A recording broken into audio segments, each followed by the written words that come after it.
Welcome to this episode of Eureka. This is also a special episode where we bring to you one of the scientists who have won India's topmost scientific award, Shanti Sharoop Bhatnagar Award. And our guest today is Dr. Amol Kulkarni. He is a senior scientist with National Chemical Laboratory, Pune. And he has worked on a very interesting concept called flow chemistry. We are going to understand what it is in this episode. Keep watching. We'll continue. And thank you, Dr. Amol, for joining us. And first of all, on behalf of myself, our Rajya Sabha television, and also all our viewers, please accept our congratulations for your award. I'm sure this award will be a booster to you and also to your colleague to do even more than what you are doing now.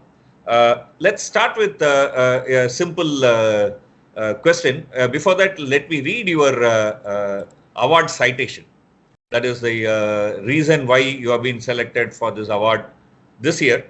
Actually, it's not a year-by-year award. It's given for your work for last 5 years. I mean, last 5 years, people have done some interesting work. It's all assessed together, and then this award is given. So the area that the citation reads that Dr. Amol Kulkarni has made outstanding contribution in understanding of transport phenomena and reaction engineering for various flow reactors. He has successfully transformed complex batch processes into continuous processes, including the first ever scalable process for silver nanowire. Very interesting, very exciting, and there are lots of words here which to many of us seems like we understand, but also seems like we are not understanding properly. So perhaps maybe I should start asking you questions about some of these words so that we can understand what exactly you are doing. So let me start with this simple question. I mean, somewhere, it mentions about batch processing. So what is this batch processing? First of all, thank you very much for inviting me for this show. Thanks a lot for your introductory note, and I'm really thrilled to appear in this particular show. Thanks a lot for that. Now, coming back to the question. So, yes, a batch process is a conventional process or conventional way in which by which the chemical reactions happen. To be very simple, when we cook anything at home, it's typically a batch protocol. So when we want to basically cook anything that we want to make, or if you want to make a cup of tea at home, it's typically a batch protocol that you take a utensil, kind of boil some water, add some sugar, tea powder, and then after your tea is boiled, then you pour it off. And so what you have done is a batch. Yeah. So by and large, most of the chemical industry runs on batch mode. There are very few examples where see, if we most of us would have some experience in school doing chemistry, yes, where we would have mixed various chemicals and then made things. I mean, some of us would have burned the laboratory almost. You know, I mean, had a lot of fun making various colors, etc. So yes, all of them are essentially a batch process, right? Yes. So even when we do a titration, what we do is the batch process. Okay. So in contrast, your citation talks about that you are developing something new called flow process. So what is it? Where is the batch and the flow comes in? Okay. So now it's more like a continuous flow process. Now continuous processes are not very new, I would say, because most of the bulk chemicals, say your fertilizers, the entire petrochemical industry, it's all continuous. Okay. Now, why is it catching attention now? Is because the applicability has increased. It has crossed beyond those bulk chemicals and it has entered into the pharmaceutical area, into agrochemicals, in the food products, in the kind of the various dyes and pigments and colors that we use. So the spread has increased significantly. And so the new terms have got coined, like say continuous flow synthesis or flow chemistry and so on. Okay. So if I have to understand the difference between a batch process and flow process, again, for example, using the tea making example that you are saying, you are saying that maybe there'll be some place where the water is continuously boiled. There'll be some place where the tea powder will be coming and the water and tea powder will meet at some place on a continuous basis. right? I mean, sugar will come and join, and then it'll get mixed up, and then at the end of the tube, I mean, you'll get this tea decoction, which you may perhaps add a milk or not, and then, but it'll be just like that continuously coming. That's what you are meaning, right? Exactly. So basically you have, say, for example, a tea decoction and then hot milk coming together along, and then you are also adding some sugar depending on what you want. And at the end, you are basically mixing it and collecting continuously. So, and depending on your requirement in terms of whether you want a really strong tea or whether you want more milk or really a very sweet tea or so, you accordingly change the proportions of individual materials, and then you keep collecting.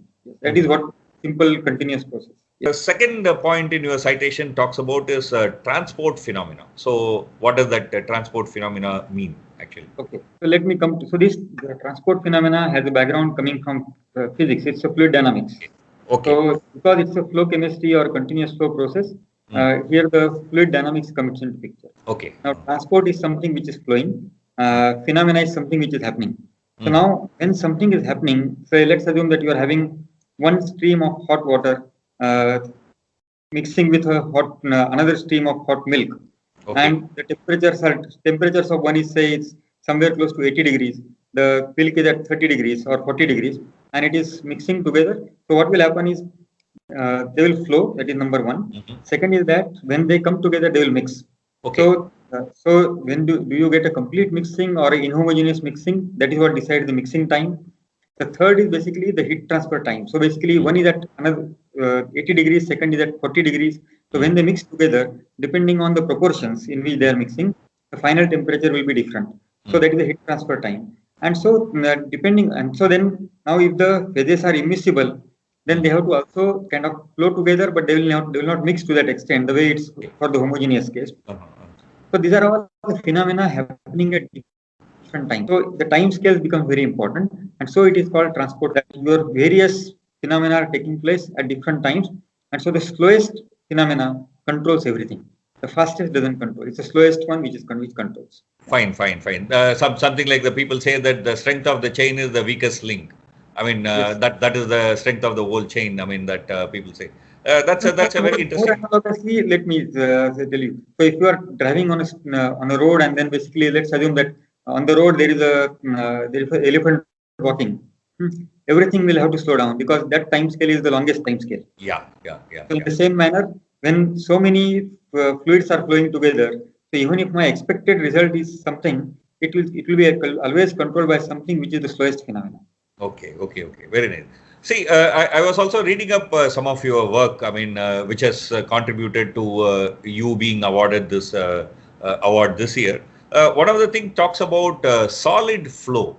And then it also talks about that you created a flow reactor for solids. I mean, liquid, it's very easy to understand. I mean, you take example, like, for example, tea flowing through pipes, I can understand. But how does a solid flow, and then how does the continuous process in solids happen? Okay, let me just go away from the tea example.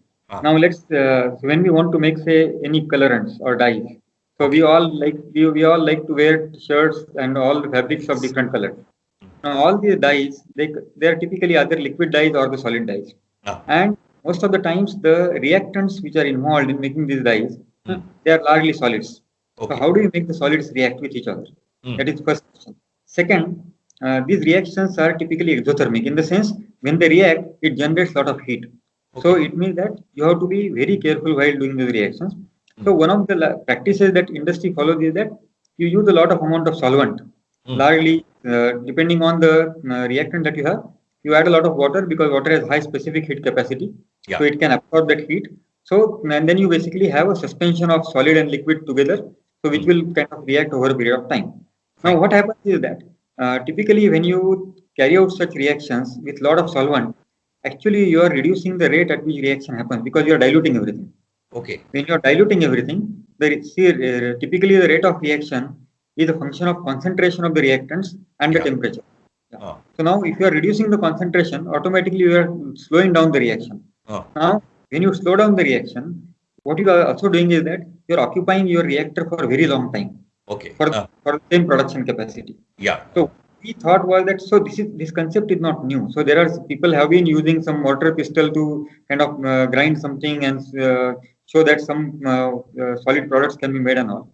So the question was how do you make it flow and show that it works versatilely for variety of reactions. Now I am saying variety of reactions because sometimes your reactants can be solid, sometimes your product can be solid while the reactants are liquid. Sometimes your reactants and products both are liquid, but your byproduct is solid. So, Okay. or you are using a catalyst which is solid. So the question is that if I want to make sure that I do not want any solvents, I want to make sure that my reaction should happen neat. So why do we want to avoid solvents? It's because it has a couple of reasons. The first reason is that while it helps you to make the material flow, it also kind of occupies a lot of volume in the reactor without actually being effective in the reaction. That is number one. Second is that by and large, our in the entire chemical plant footprint, close to 30 to 40% of the plant footprint is entirely because we use solvents. If you reduce that, your actual plant size will go down. Now, third important reason is that India as a country, we import large quantities of solvents. There are many solvents which we do not manufacture here, we import. So it means that all of those processes will always have a dependence in terms of the solvents which we use. Okay. Fourth important thing is that if we do not recycle, recover, and reuse the solvents, it means that we are polluting our own resources because the solvents are low volatile, they will evaporate, they will be in the atmosphere. So we decided that let's try to find out can we eliminate the solvents completely and also make it flow. How did we achieve the flow? Is by let's assume that you are having a normal screw that you take. When you rotate the screw given direction, say for example in the clockwise direction, you see that the threads move in such a manner that it goes in the forward direction. Yeah. Now, if I add a solid and inside those threads, so what will happen is that as the threads move, my solid will be pushed in the forward direction. It will not stay there. So what will happen is that depending on the need of my reaction time, I adjust the speed of rotation such that my solids spend exact amount of time in the screw and it also reacts and it doesn't need solvents. Very, very nice. So this is, for example, like a reactor for reactor from a chemical sense for a solid state reaction, right? I mean, something like a screw reactor. Is that that's what you get out of it, right? No? Yeah. Another simple example I will tell you, which is say for example, if you use say for example, we use typically so many spices. So if I have coriander powder. Then if I have some say chili powder and other say for example ginger powder and so on and so forth, and I want to make different types of spice mixes. Okay. And then so what I do is that so the conventional process again is a batch process that you add everything and then mix. How do I get the uniformity? Not possible always. So now I make a screw system. I keep on dosing these solids at different concentrations. And I make the required spices. So it becomes fine. Very, very interesting. So something like, for example, with the different spice powders, by mixing it in different quantities, I mean, different ratios, you can get a garam masala or Madras masala. I mean, things like that. I mean, you can make it's very interesting, a very exciting new field, which perhaps might change the whole phase of chemical industry in future. Keep watching Eureka. We'll take a very short break.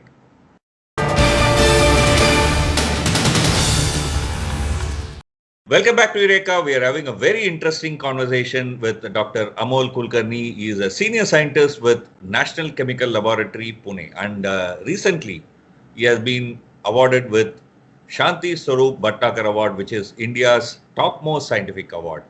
And this award has been given to him for creating new ideas on flow chemistry and designing some very interesting, exciting chemical reactors. So before the break, we were talking about one of the reactors that you had developed for solid flow and then solid synthesis, which is a screw reactor. The other thing that I want to ask you is multi-step synthesis, because in chemical reaction, I mean, you don't put all of them together at one go and then do it, right? I mean, you may have to do it by step. Even, for example, when you are making sambar, for example, you need to boil the vegetable Only when it is boiled to an extent that you can put, let's say, imli on it. Because if you put imli right at the beginning, the vegetables won't boil. So you have to do it step by step, right? I mean, so, and similarly, for example, if you put salt before putting imli, then you are in big trouble. So you need to put the salt at the right time. Otherwise, your sambar will turn out to be unpalatable. Yeah. So batch processing, maybe it's easy, but in a flow, how do you do this step-by-step synthesis? Okay. So see, most of the medicines that we take, allopathic Yeah. medicines, they all are basically the really complex molecules, Okay. and they're synthesized through a number of reaction steps.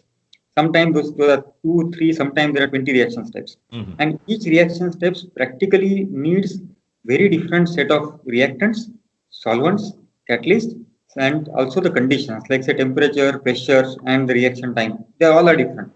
Now, Okay. when you do it in the batch, it's more like the way you explained. We do one reaction, remove the reactants, or remove the product, then take it for the next reactant, and again carry out, and we keep on doing it till you get the final product. Yeah. Now, what the challenge here is that when you want to do such a thing, when you go from one step to the last step, you're almost kind of all the time your systems are engaged.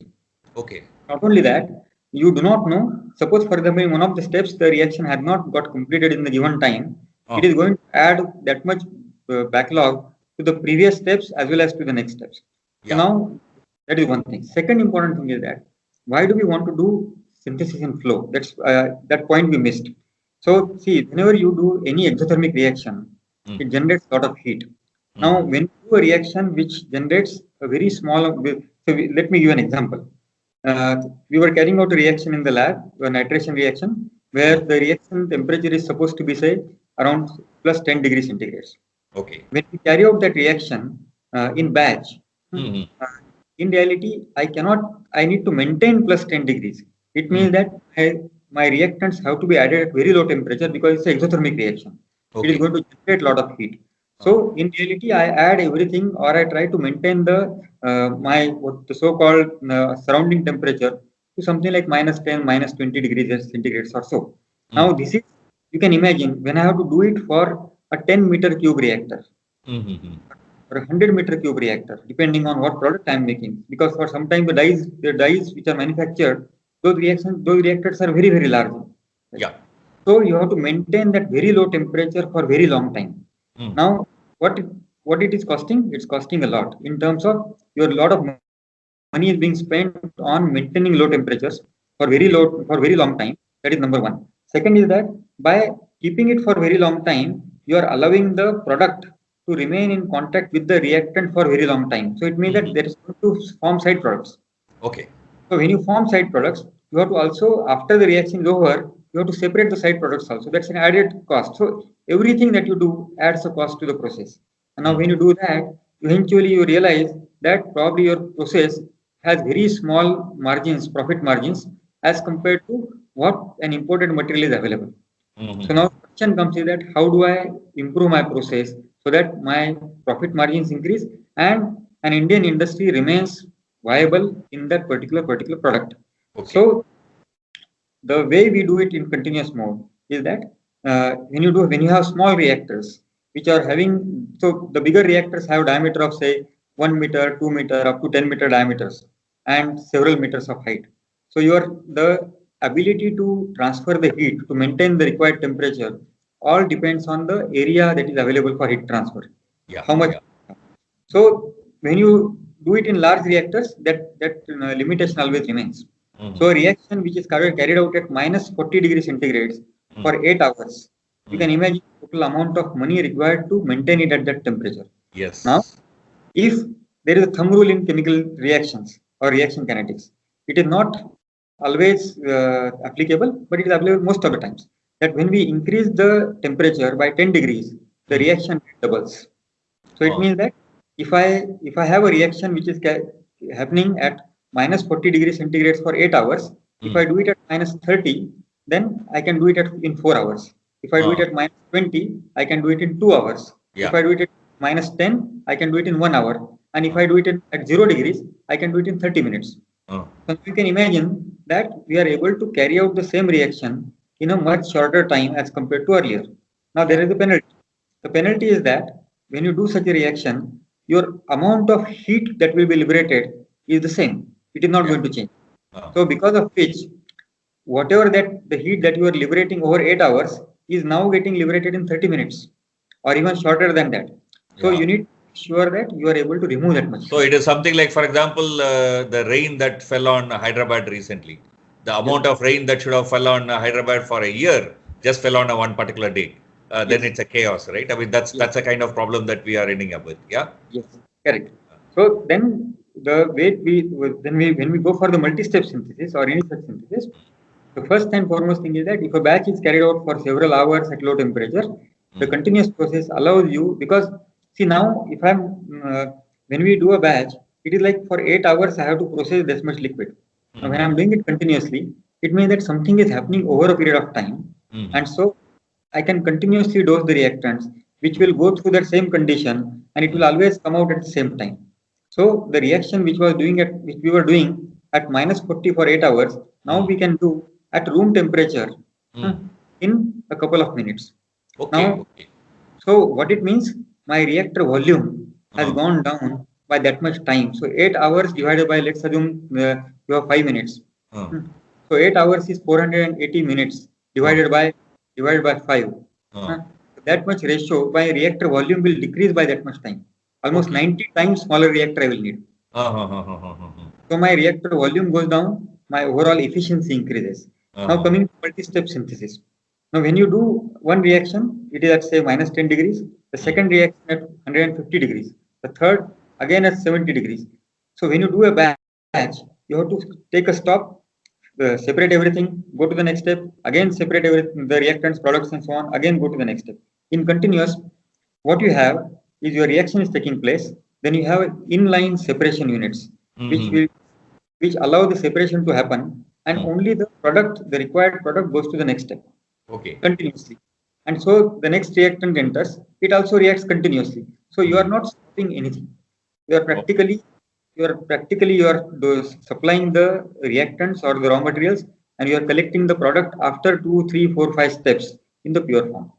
So that is what is multi-step flow synthesis. Very, very interesting. But using the same multi-step flow synthesis, you had developed a process for creating, for producing a particular drug for cystic fibrosis, right? Like Ivacaftor. I mean, it's supposed to be one of the most costliest medicine for this particular disease. So can you explain, can you tell us something about it more? Yes, definitely. So now I am a chemical engineer by training, and I like to work with many people. So because fortunately at our National Chemical Laboratory, we are having excellent people in organic chemistry, in physical chemistry and so on. So I collaborate extensively. So this is the result from a collaboration. So we had one Dr. D.S. Reddy in our laboratory, who is also a Bhatnagar Award winner. And so they had developed one batch protocol for Ivacaftor, which involves one reaction step called ozonolysis. Ozonolysis is typically done at -78 degrees centigrade for several hours. -78 degrees centigrade. So we discussed that, and we found that there is a thing we need to work together to see if we can improve this and see if we can make this entire process continuous, which has got 3 steps. So that -78 degree reaction takes place almost over 24 hours. We brought it down to a reaction time of 1 second. Okay. Yes. So now that step happens in 1 second, and then the next step happens in over a period of around 10 minutes, and then the third step again happens over a couple of minutes. So the main challenge here was to understand, as I said before, this transport phenomena, the time scales of what is limiting at each step. So with my students and one of his students, they work extensively. We transformed individual reaction steps to continuous. Then we integrated everything. So for the first time, this is the first ever continuous process for Ivacaftor. Very nice. Very nice. So let me just ask you about one more flow reactor that you have designed, which is pinched tube flow reactor. So what does this pinched tube flow reactor mean? Can you quickly tell us what it is? Definitely. Okay. So see, when I have got one rubber tube here. I will Okay.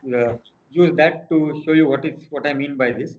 Uh-huh. So when you say, for example, you can see this rubber tube. Yeah, yeah. Now, when any liquid flows through that, what we typically see is that the liquid will enter from one end and it will flow. Yeah. Now, if there are two liquids entering here or two liquids flowing, I want to mix them. Mhm. So how do I mix them? So one way is I allow them to flow for very long time, so that because of molecular diffusion they mix with each other. Okay. Uh-huh. But I cannot have a spoon inside this. I cannot put a spoon to rotate this or something. Yeah, like that. for example, in chemical laboratory, I mean, in school we have had the stirrer with which we are Yes. supposed to keep on stirring, right? I mean, that you can't do within a tube, right? Yeah. So what we did was that and second important thing is that so there is a concept called static mixers that you can inside the tube you can mix it. But if you put a static mixer in a stainless steel tube, you can't bend it, and you have to use metal reactors. Yeah. So what we did was that we took the straight tube and we basically pinched it from the top. So when you do that, you clearly see that you are having your area decreases to some extent. And Yeah. so when your flow area decreases, your velocity increases. Now you do the same thing from the other side. So first you do it from the top, the second time you do it from the side. Now when you do such a thing and you keep on repeating it, so what happens is that you are continuously expanding and contracting the area, and also in two different directions. That is always perpendicular to each other. So now this results in, and then you make a coil out of that. So you can see this. Yeah. So where we basically whatever the mass was there, we are able to kind of contract it in a very systematic manner, and it repeats everywhere. Very interesting. So now why we had to do this, because the commercially available flow reactors from the Western countries of any given volume were really exorbitant. If our Indian industry buys this and starts using it, their processes will not be commercially viable unless and until products are very expensive.